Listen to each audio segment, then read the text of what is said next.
রাত ৩টা শহীদ ওসমান হাদির কবরের পাশে দাঁড়িয়ে জনপ্রিয় ইসলামী বক্তা মাওলানা আব্দুল হাই মোহাম্মদ সাইফুল্লাহ নীরবে অঝরে কেঁদে কেঁদে বুক ভাসিয়ে দিচ্ছেন এই জুলাই নবজাগরণের অগ্রসেনানী শহীদ শরীফ ওসমান হাদির জন্য।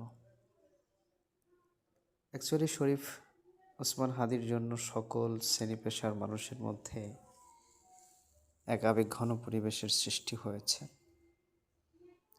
শহীদ শরীফ ওসমান হাদি এমন একটা মায়া মানুষের মধ্যে লাগিয়ে দিয়ে গেছে, এমন একটা জাগরণ মানুষের মধ্যে এনে দিয়েছে,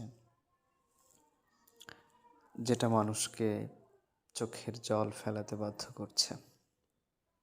আজকে 13-14 দিন হয়ে গেলেও নামাজে, দোয়ায়, বিভিন্ন কাজে কর্মে সব সময় শহীদ শরীফ ওসমান হাদির জন্য মানুষ বেদনাহত হচ্ছে। আমরা সেটাই দেখতে পাচ্ছি।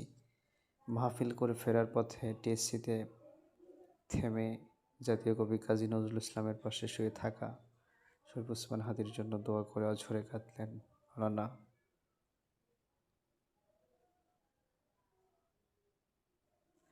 আব্দুল হাই মোহাম্মদ সাইফুল্লাহ।